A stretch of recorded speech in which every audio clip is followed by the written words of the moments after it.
What's going on, everyone? Welcome back to the Believe in Blazers podcast. I'm your host, Tori Jones. Along with me is my co-host, Stephen Vaughn. These episodes have a video version on YouTube on my second streaming channel, Blazers Uprise Live. And if you're watching on YouTube, we have audio versions of these. There should be a link in the YouTube description for you to listen on Apple Podcasts, Spotify, or whatever podcast platform you want to. This is episode number 3. We're into September, and we have a trade to talk about. Donovan Mitchell gets traded to the Cleveland Cavaliers, a shocking trade. Cleveland comes in at the last minute, and I think there are some narratives that can be compared with Cleveland and with Portland in regards to a small backcourt, and it's just a fascinating trade in which to cover and brings up a lot of good conversational points that we'll get into on this podcast. Anyway, Steven, what's going on, man?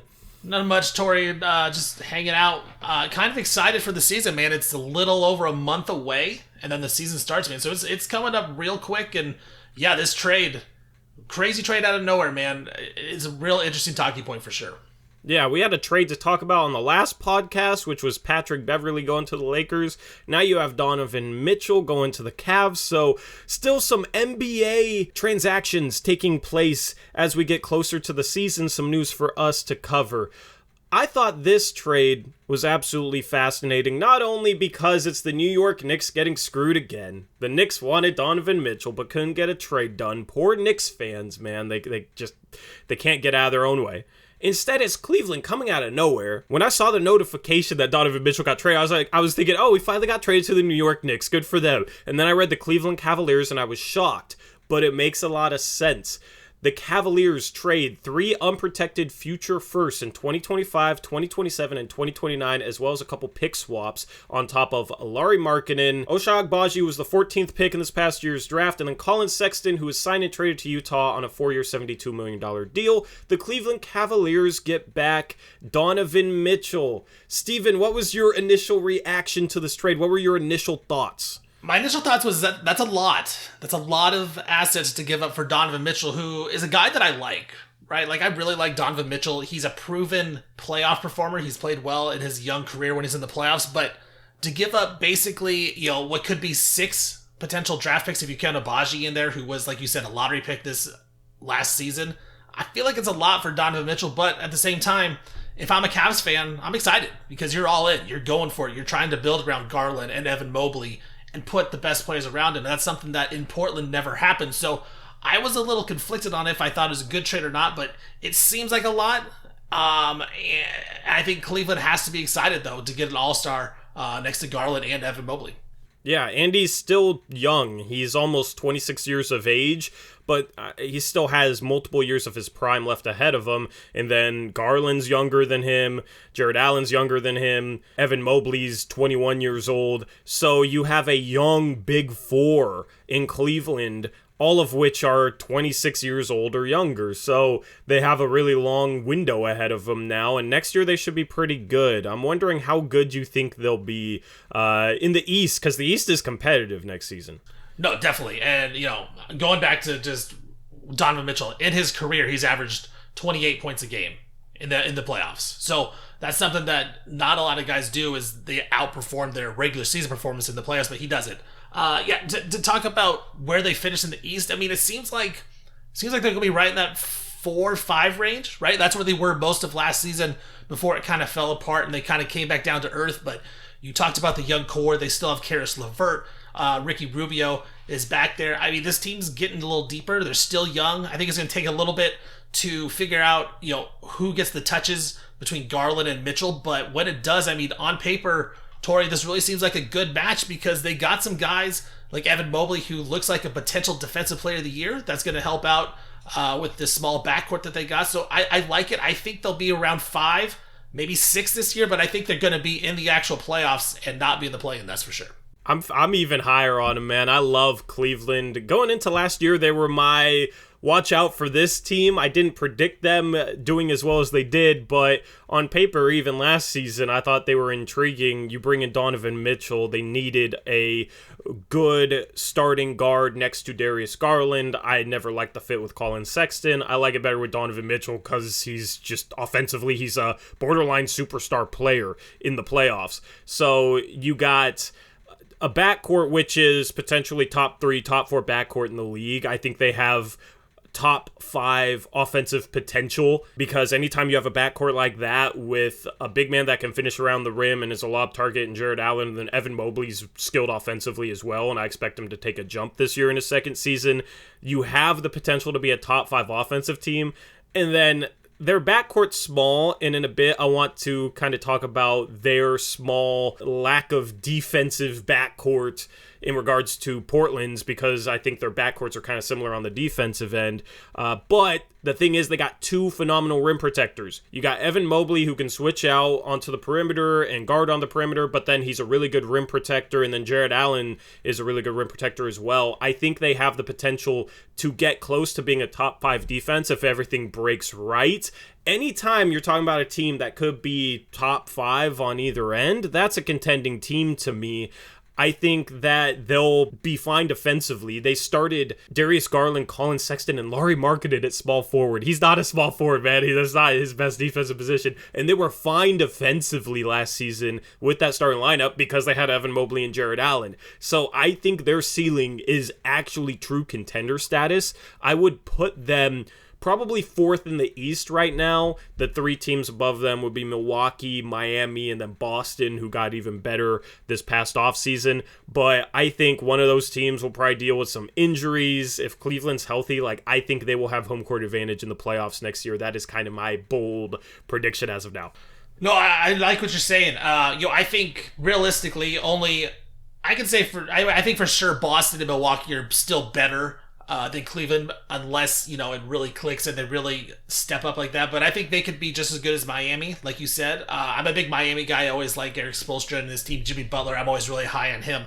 So I think right now I put Cleveland behind Miami, but you could argue that Cleveland's better than Miami right now, and I wouldn't argue with you. So I think it's a good trade. Like you said, I don't see a lot of potential for downfall here because they got some young guys that they're going to build together, and they all seem like they can kind of fit, right? Like they got defenders, they got offensive players, they got all these type of guys, and it seems like it's going to work out there. And I like the coach and Bickerstaff, so seems like Cleveland's on the right track.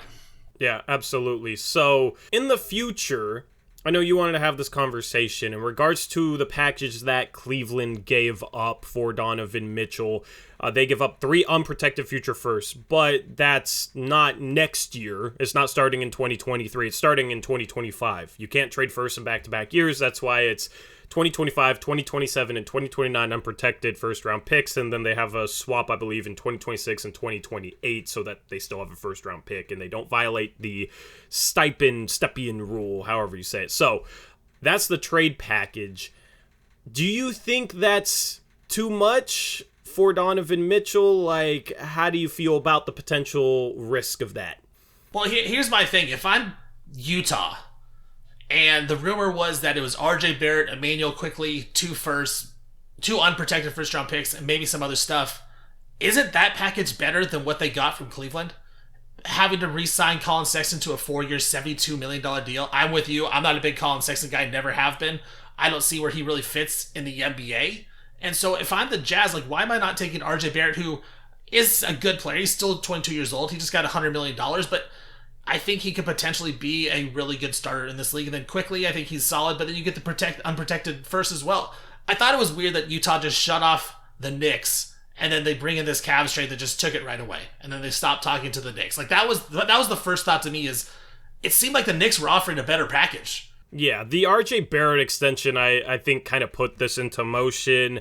The Knicks supposedly gave the Jazz a deadline before they would extend RJ Barrett. RJ Barrett got extended on a 4-year, $120 million contract extension. That's $30 million per year. Might be a little overpaid, but at that point, he becomes much harder to trade because he's on a poison pill contract. Only one of those has ever been traded. That was Devin Harris back in 2008, and he was on a smaller poison pill. Basically, when you sign side, a player on a rookie contract to an extension, it creates an imbalance between their outgoing and incoming salaries. It's some complicated CBA stuff, but makes them hard to trade, essentially.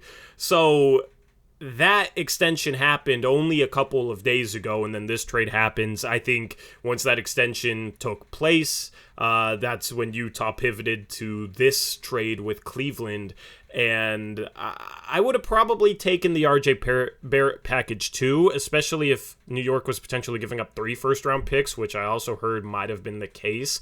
The problem with this package is, in my opinion, anytime you trade a player of Donovan Mitchell's caliber, you want to get back an asset that you're confident in becoming an all-star caliber player, whether that's a young prospect that you think will become an all-star at some point in his career, or it's a really, really good draft pick that you're confident you can draft a future all-star with. The problem is, in this package, they didn't get either of those things. I'm not confident in Colin Sexton ever being an all-star caliber player. I'm not confident in Lauri Markkanen ever being an all-star caliber player. I like Ochai Agbaji as an NBA-ready rookie that could have helped a good team, but I'm not super high on his long-term upside. I don't think he'll ever be an all-star. And then these picks down the line, yes, they're unprotected, but Cleveland has a core forward that, as I said, is very, very young. So if Donovan Mitchell stays in Cleveland, I don't see how those picks are not in the 20s, because in 2029, all 4 of these guys will still be in their prime. I'm 100% with you on this. It seems like a lot to give up for Donovan Mitchell, but when you break it down like you just did, is it a lot? I don't know that it necessarily is. I mean, you're talking about some picks in the 20s probably, which those are hard to turn into really good NBA players. You can turn them into role players, and even that is not a guarantee, right? Colin Sexton, he's still a young player. Maybe he develops, probably not. Lauri Markkanen kind of is what he is. And that brought up the question for me, Tori, is like all this talk about trading stars, right? Rudy Gobert got traded for a bunch of picks. Donovan Mitchell gets traded for a bunch of picks. It's always the big talk here in Portland, like Damian Lillard, what would you trade him for? If he was offered for 6 first-round picks, basically just like this Donovan Mitchell trade is, would you entertain it? Would you just shut it down right away? Like, what is your thoughts? Because for me, I at least would have to hear it out, right? I wouldn't trade Dame for this package, and I've been on record of saying, you have to entertain trading Damian Lillard, right? Like, if you want to move forward with this franchise, you may have to look into trading Damian Lillard, but this package that the Jazz got for Donovan Mitchell wouldn't even be close to enough for Damian Lillard for me, because you're not, like you said, you're not getting a guaranteed, like, good starting player in this deal. Like, Colin Sexton may not be a starting player in the NBA. Lauri Markkanen is fine, but is he really a good starter? I don't know. It seems like a lot, but at the same time, it really isn't that much. Yeah, if Dame had demanded a trade at some point, and this was the package we got back, I would have been sick. Now, Dame is better than Donovan Mitchell, so you'd expect a little bit more back, but as I said, you gotta get something that you're confident in. Now, Danny Ainge in Utah could take these 3 first-round picks and turn them into maybe an all-star or borderline superstar, like, who knows? This trade is going to be dependent on what Danny Ainge does with the assets he got back, right? It's not one of those things where it's like, oh, we got, a star young guard who's going to be the centerpiece of our franchise. Some people think that's Colin Sexton, I don't. So it's going to be dependent on follow-up moves. If you traded Damian Lillard, you'd have to get back at least, like, for example, an Anthony Simons caliber prospect, like a guy who's already shown, albeit only on 30 games, but he's shown that he can play at a star level for at least a period of a season. And then he has the potential, I think, to be a 25-5, 25-6 guy. Anthony Simons is still young. He still has multiple years before his prime, and he looked phenomenal last season. So at least you need a piece like that back if you traded Damian Lillard, plus 3, 4, 5 future firsts. It's 3 future firsts and then some swaps. That adds up to the 6.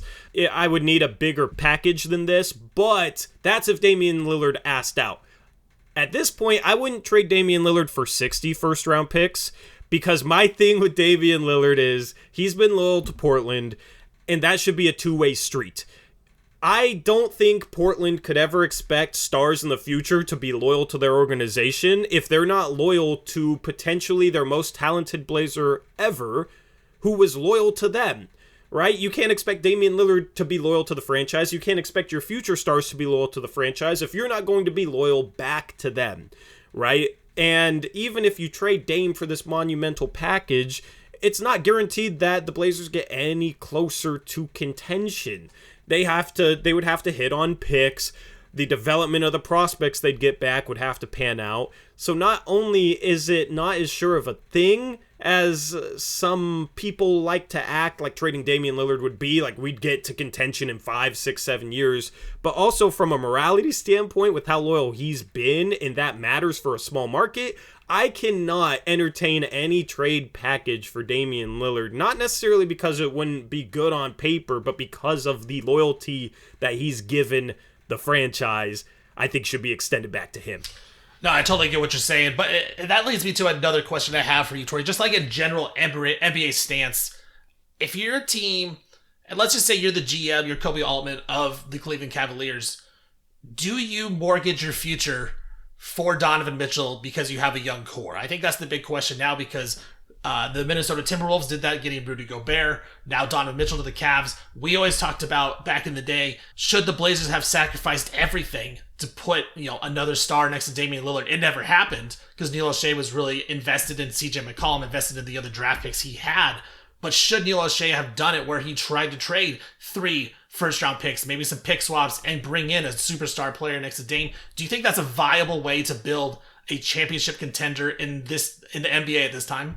I think it depends on, and I want your opinion on this. Do you think Cleveland needs another star caliber piece in the future in order to contend for a championship?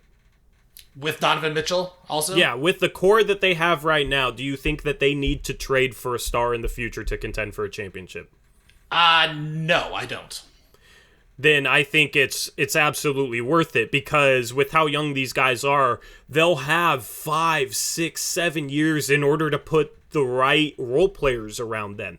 And those guys will be better 5 years from now. And right now, you're already talking about potentially 4 all-star caliber pieces, 2 of which are borderline superstars in the future, in my opinion, with Donovan Mitchell and then Darius Garland.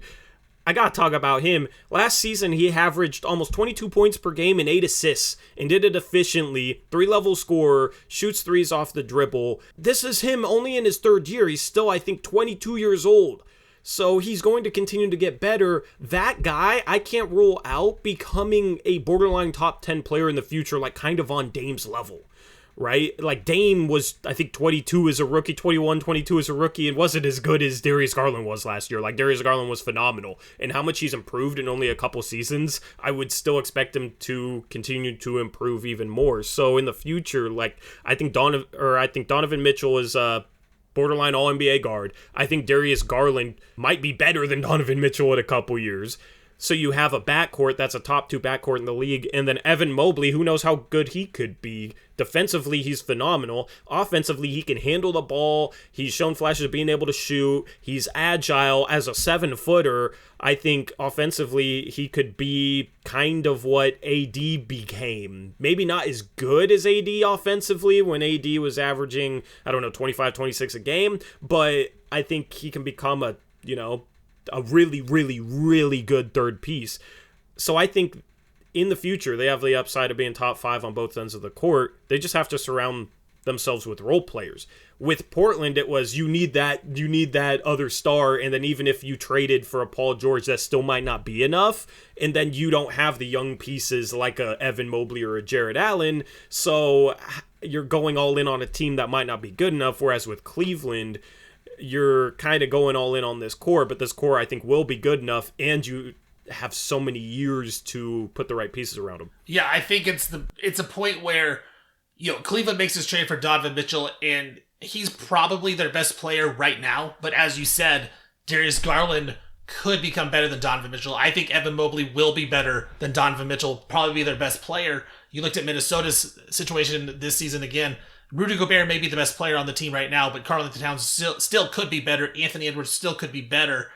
I think with the Portland situation, no matter who you were bringing in, Dame was going to be the best player, right? And the guy you traded wasn't going to be better. So I think it's a good trade for Cleveland, and I think in general in the NBA, you do want to go all in if you can, right? If you can get that guy who is your best player, but you still have young players on the team that could be better than him, and then you end up getting more stars, more elite players. I think that's how you build it. You build the team. So it's tough because I always wanted to trade in Portland because I just felt like you got to try to get as much stuff as you can for Damian Lillard.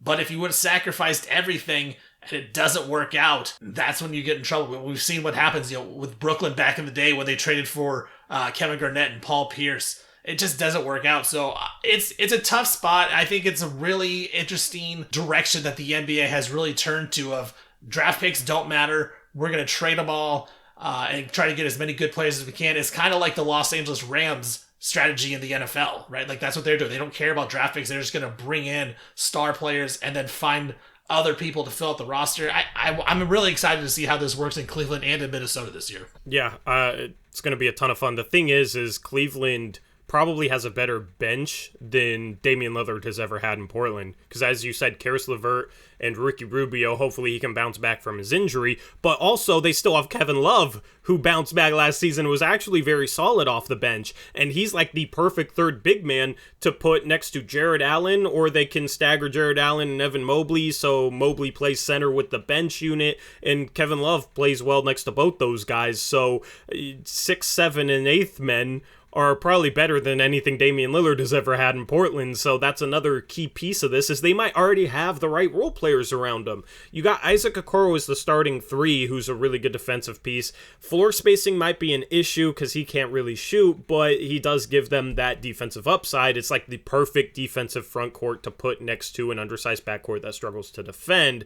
And this is where I want to compare it to Portland as well, where that's what Portland's always had with Dame and CJ. Now they have it with Dame and Ant. And the narrative, and I think next season is a season of narratives for Portland, and seeing what things are possible with an undersized backcourt that can't defend, right? Because they've pursued a defensive identity for the first time in years. They're undersized, but they got some really good defensive pieces going into this next season. But the narrative's been, you can't win with an undersized backcourt that struggles to defend. In Cleveland, they're going to test that narrative because they have the perfect defensive front court next to Garland and Mitchell, who I think have similar defensive issues that Dame and CJ had and that Dame and Ant will probably have. So it's going to be interesting to see how good Cleveland is on the defensive end, because their backcourt reminds me of what Portland's backcourt's always been on the defensive side of the ball.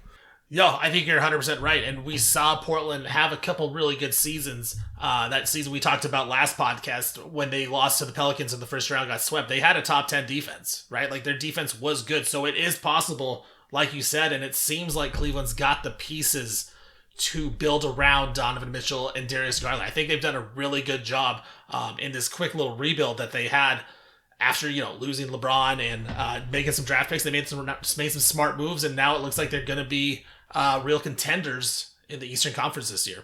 Yep, absolutely. So anything else you wanted to touch on in regards to evaluating that trade? No, man, I'm good with that trade, man. I think it's another interesting trade. Trade season's kind of over. Woj even said that, Durant's not going to be traded. Donovan Mitchell was, Rudy Gobert was. It seems like the offseason's kind of officially over now. We kind of know what the rosters are going to be set. So having said that, I want to talk about the Blazers a little bit. Now we kind of know their roster for sure. It wasn't really going to change anyways, but it was kind of the unofficial end of the offseason after that trade.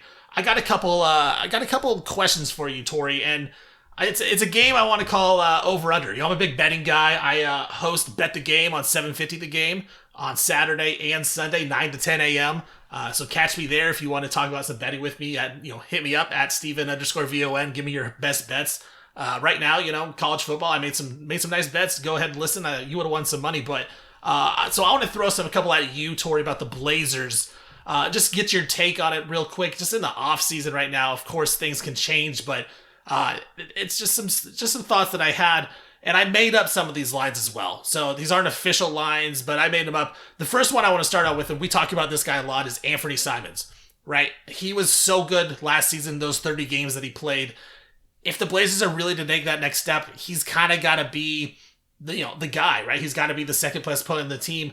If I go over under Anthony Simons 20.5 points per game this year, what would you say? You had to throw in the half, man. I was going to go over 20, but 20.5. Yeah. Can he get to 21? I would say That's tough because CJ was always like right around 21 or so, but CJ also took over the offense a little bit more than I think Anthony Simons will. But Anthony Simons is a better catch and shoot player. I think the Blazers are going to play faster this year, and I think he's going to run the bench unit. So for that reason, that's a tough one. That's a really tough one, but I would go over. I think he's going to get slightly more. So for context, in the 30 games that he started last season, he averaged 22 points a game. So for how well he played, he still was at 22 in those starts. So I actually think it's going to be a little less. I think he might be at 20, but I don't think 20 and a half. I think with the half point, I would take the under. I think it's the same thing. Like you said, he's going to have a lot of say in the offense, and we want to see him expand his game, especially at the free throw line. I just don't necessarily know if he's going to be ready to do that on a consistent basis. He's going to have games where he goes for 35, right? But I think there's going to be some games where he gets lost a little bit in the offense because the Blazers still have some offensive firepower, right? Jeremy Grant is going to get the ball some. Yusuf Nurkic is going to get the ball some. So I think Anthony Simons may get lost a little bit in some games just because he is so young still. And he's going to have some games where he gets 10, 11, 12 points and maybe has an off night. So for that, I think it's going to be under, but it's going to be just slightly under. Honestly, my opinion on this answer will change multiple times before the start of the yeah, season. No doubt. That's a perfect line. Vegas should hire you for that one. Anyway. Hey, yeah. I agree. They should hire me. This is another one that I've had some talks with other media members about who's going to be the starting three, right? It seems like the top guy is Josh Hart. It seems like most people think it's going to be him. Maybe Nasir Little. I have a dark horse in Justice Winslow. I think he may get some starts this season. Chauncey Billups has talked about how he really likes him. If I'm to ask you who gets the most starts this season between Josh Hart and Nasir Little, Justice Winslow, what's your answer? My answer would be Nasir Little. It's funny that media is predicting Josh Hart. I was thinking Josh Hart as well, but then Eric Brandt, my co-host on my YouTube channel, apparently it sounds like Nasir Little is the front runner right now going into the season according to him, and he definitely has some solid sourcing there. So because of what he said, I'd probably go Nasir Little, but I don't know if Nasir Little can stay healthy for an entire season, and I still think he has to prove it on the court. He hasn't proven that he can consistently shoot the three ball or consistently defend off the ball well. He's a pretty good on-ball defender in my opinion. He's just been inconsistent. Part of that has been that he hasn't been able to stay healthy, but I think this year is the year where he needs to prove it consistently. If he does, he'll get paid next offseason. So I would probably go Nasir Little right now, but if not Nasir Little, I would go with Josh Hart simply because I think Winslow is going to be the backup four-man right now. I agree. I think it's Nasir Little, and you're right on with that. He's got to prove it this year, right? I mean, we had this talk just before we started recording of what is Nasir Little right now, right? Like, is he a solid player in the NBA? Or has he proven anything in the NBA? I said, I don't really know that he's actually proven that he's an NBA player. You kind of, push back a little bit, but it could be argued either way, right? Like, he's been hurt a lot. He's been very inconsistent. I think he's got to find some type of consistency. And for him to get paid next season, he's going to have to develop that jump shot and be a consistent jump shooter because, like you said, he is a solid on-ball defender and he has the skills to be a good on-ball defender, right? Like, really strong, really long, really athletic, but he hasn't put it all together. So I think he's going to get the first crack. And if he stays healthy and has a good season, I think the answer is Nasir Little. I think second place for me would be Justice Winslow. I think with this lineup that they have, if you look and it's Ant and it's Dame and it's Jeremy Grant, Nurk, they need that guy who's going to go out and just guard the best player on the team. And that would be Justice Winslow. He did that last season when the Blazers were tanking and it wasn't a real season, but he did that when they beat the Lakers, right? He went after LeBron, got a couple steals on him. I think that could be Justice Winslow's role where it's kind of like the Nicola Batum role back in the day when he was a rookie. He'd start the first few minutes, guard the best player on the other team, then get taken out, may not even see any more action for the first half. Same with the second half. So I think Winslow has a role in this team as kind of that defensive stopper as long as he can stay healthy as well. Let me just be honest, man. I would be upset if Justice Winslow was the starting three. I think the biggest issue with that is next to Dame, Ant, and Grant, you'd have two non-shooters. If he could shoot threes, then I'd be very open to him being the starting three. The problem is his three-point shot is just absolutely trailed off the past couple years, and I feel like spacing would be an issue. And you don't want spacing to be an issue on Dame and Nurkic pick and rolls or Ant and Nurkic pick and rolls. Like, you want to give those guys space because that's going to make that pick and roll even deadlier. If you have Justice Winslow spotting up, or he can cut in certain situations, but you don't want to clog the paint up too much, I just think spacing could be an issue, which is why I'm not enamored with Justice Winslow being the starting three. And I think Nas, if he cleans up some of his off-the-ball mistakes he makes defensively, could be that type of defensive guy while also being a better three-point shooter. He just has to do it consistently, as you said, because he'll have 1 month where he shoots 40-some%, and then he'll have 1 month where he shoots 25%. But at least he has those stretches where he shoots the three ball well, which is more than I can say for Justice Winslow. So Josh Hart is probably the most proven three-point shooter, and he's not even all that great, but he's okay. He's solid enough, and he can space the floor. It's just defensively, can he be that lockdown guy? I think he's a good on-ball defender, but I don't know if he's at the level that Nasir Little can reach or that Justice Winslow is at. So I think that's what you're weighing when talking about starting those three guys. No, I agree with you. It should be Nasir Little, right? Like, he should be the answer to this question, but he just got to prove it. And I think we both can agree Josh Hart is a better backup player than a starting NBA player. And I don't agree with my answer, like, that Justice Winslow should be starting. I wouldn't start Justice Winslow. If I was the head coach of the Blazers, he would not be starting. I don't know how much he'd be playing. But Chauncey Billups said such good things about him last season, numerous times in the postgame, is that I have a feeling that he may just rely a little bit more on that veteran rather than go with a younger guy in Nasir Little. We will wait and see for that. I got one more over-under here. Those weren't really over-unders, but this one is a true over-under here. And this one is so impossible to know what the answer is, Tori, so I'm really excited to hear what you have to say and what your reasoning is behind it. But the rookie, Shaedon Sharpe, he seems to be back. He should be healthy during the NBA season starts, regular season. I'm going to go over-under 55.5 games played. What do you think about that? Games played. Because he doesn't have a defined role, right? Is he going to play every day? Is he going to get hurt? Is he going to be in the G League? Is he going to be a good player? We don't know. Like, I'm really excited to hear what you think about that. Well, since we're getting 63 blowout wins this year, no, I'm just kidding. 55.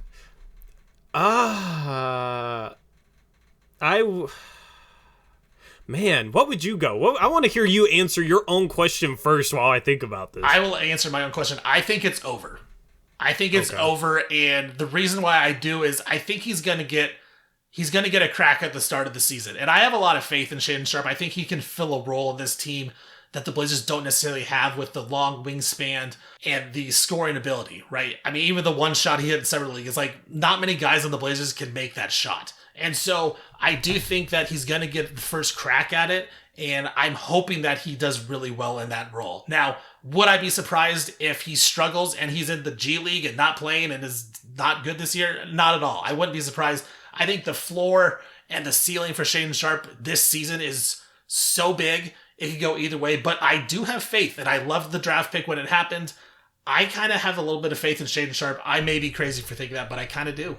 I have faith in him too. I would probably lean towards going under on that, though, because I think he'll get a chance to start the season, but at some point I think the Blazers will whittle down their rotation, and I'm not entirely confident that he makes that final rotation, because you do have a lot of good wings in Portland.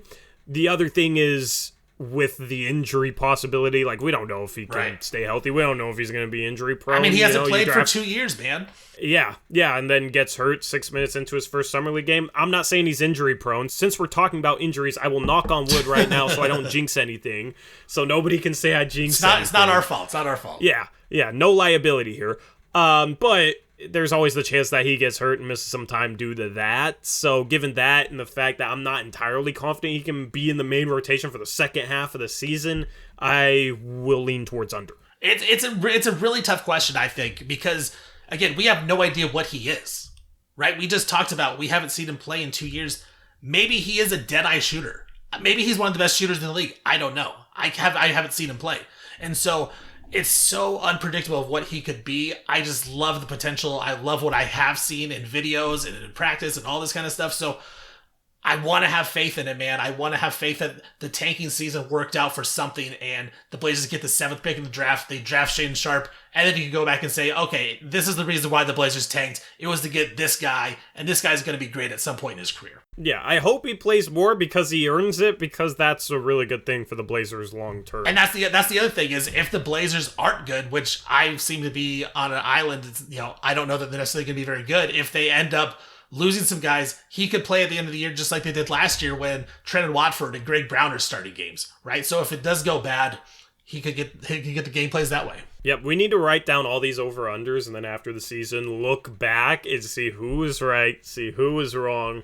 We'll do, win predictions for teams, maybe just a full standings predictions for Eastern and Western conferences, and write those down, and then we can look at it after the season. Hopefully, we're looking at it in late June or early July, because the Blazers go on a playoff run, but hopefully it's not another season like this past year, but if it is, then that's some good mid-April content. Yeah, we're gonna need some content. If it's bad basketball, man, that's tough to fill content. I don't think people realize how hard it is to talk Blazers when they've been tanking all season. Yeah, I will say this though: this year's NBA draft is freaking loaded. We had the 7th pick in the wrong year. I like Shaedon Sharpe, and it could absolutely turn out that was a phenomenal get. But compared to this past year's draft, next year's draft is absolutely loaded, and it's loaded with the types of players that I think would help the Blazers, the types of prospects that the Blazers need. There's a lot of quality forwards in the top 10 of next year's draft. So I don't want to take, I'm not sitting here advocating for, it's fine if we lose. No, we need to win this year. We need to make progress. I'm praying for a playoff run and all of that. But if it does go south again, I mean, I don't know if I could handle a second year in a row of that bad basketball, but if it does go south again, the draft is absolutely loaded. So that would obviously be the silver lining, but that's probably the last I'm going to talk about that scenario because I don't even like thinking about it. No, yeah, we're gonna bring it up one more time. Would it surprise you? Let's just say Shaedon Sharpe gone back to Kentucky. What if he was a top 5 pick? That could potentially be true as well. Mm-hmm. So that's my thing with Shaedon Sharpe is I hate that I don't know what he is, but I also love that I don't know what he is. I love the unknown, right? It's so intriguing to me of what he could be. So, he's the number one guy that I'm excited to watch play because I just haven't seen him play. I want to see what he can do, and I'm hoping that it was all worth it to tank last year. Yeah, in preseason is going to be even more fascinating because he didn't play in Summer League. Summer League was the time to kind of figure out, okay, this is what he is at this level.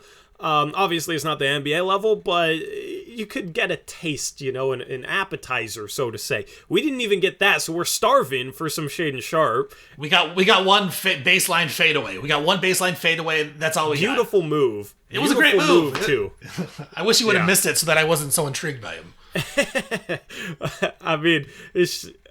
I'm ready for preseason. This is going to be the most fascinating preseason because you got Jeremy Grant in a Blazer uniform. That'll just be cool to see, I guess. Nasir Little, is he ready for a breakout season? We'll be able to potentially tell in preseason. Last preseason, he came out in the first game. It was 0 for 10 with 4 turnovers or something like that. Was terrible in his first preseason game. Was much better after that, but hopefully Nasir Little comes out much better this preseason. But the number one thing to watch in preseason is obviously Shaedon Sharpe and maybe being able to see what he does at an even higher level than Summer League. Yeah, and I'm ready for someone to bust out the Harry Giles preseason, and then I have to hear about Harry Giles all year about how he should play. Were you not a Harry Giles fan at all? No, I was not.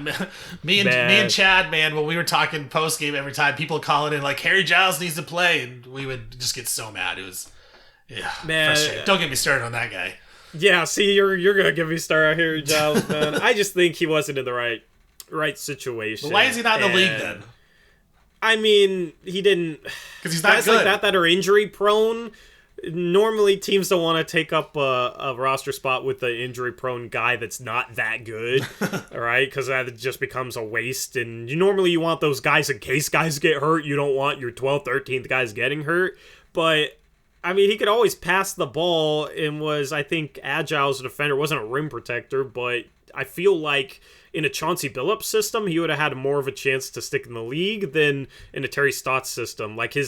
his passing just wasn't utilized with a bench unit that could have used a big man that could pass. So that was one of my biggest frustrations. Like, when he did play, this dude can pass the ball. That's like maybe his best skill at the NBA level, and didn't utilize it at all. He's a pick and roll big and drop scheme and having to protect the rim, where he's better maybe trapping or hedging out of perimeter. So that was my frustrations with Harry Giles. I just opened up old wounds with you. I will say, I probably would rather have Harry Giles than Drew Eubanks as my backup center right now. So I'm okay with that. You know what's funny is back in 2017, I participated in a mock draft. It was Chad doing. It was Brian Wheeler was there. It was for Rip City Radio, and I drafted Harry Giles. And I think Chad railed on the pick.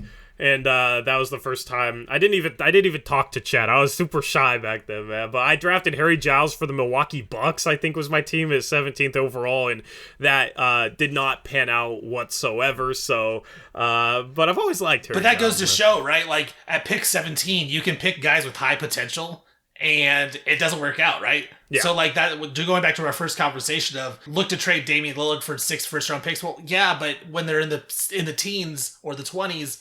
It's tough to draft even role players at that point. So it's never a given. So I'm the guy that says, you know what, they need to entertain trading Dame, but it's not for these type of packages. So I totally agree with you, man. I'm excited for this season, though. I will say, the Blazers, no matter if they're good or bad, they are very intriguing on what they do with the rotations, who gets playing time, just how these guys perform and get better. There's a lot of questions I have for the Portland Trail Blazers. I think I have a lot more questions about the Blazers than I do a lot of other teams in the Western Conference, but it seems like the Blazers could be either, really good if it all clicks, or it could be, really bad again, just like it was a season ago. Yep. I think at the very least, you're going to have a team that plays hard and plays more team-oriented offense and plays aggressive on defense. That is a fun team to watch, even if they're 500. The teams of years past that were very ISO heavy and were last in the league in assists and then only ran one defense, and it was a super conservative defense. Sure, it won a lot of regular season games. I don't think it translated to the playoffs, but it also wasn't as fun as watching a team that goes out there, tries to force turnovers, plays fast, plays hard, and then moves the ball more offensively. So that's what I'm looking forward to hopefully seeing this year. Me as well, man. I'm getting excited. Just a little over a month away, man, and it'll be here. Media Day is in 23 days, and we will talk about quotes on a podcast after Media Day. Might have to do 2 a week that week. I don't know. We might do more than 1 a week at some point in time if the situation calls for it, but just count on 1 a week from us. That wraps up this episode of the Believe in Blazers podcast. As I said at the start of the episode, if you're watching us on YouTube, you can find audio-only versions. There's a link in the description box below. If you're listening to us on Spotify or Google Podcasts or somewhere else, you can come check out our video feed on Blazers Uprise Live, which is my second streaming channel on YouTube. Just go to YouTube and search Blazers Uprise Live and you'll find it. You can follow me on Twitter at Torey Jones YT. That's Torey Jones YT. And you can follow Steven at Steven Vaughn. That's STEVEN_VON. Follow us on Twitter. Give us suggestions if you want to see, certain segments as we head into the season. I'd be down to have a couple regular segments that maybe are unique to this podcast. So we would always love some feedback and trying to bring you guys what you want to hear, what you want to listen to in regards to this podcast. So with that being said, Steven, anything else? No, man, that's it. And enjoy football season coming back, and then the NBA coming back. Sports season's back. Let's get it going.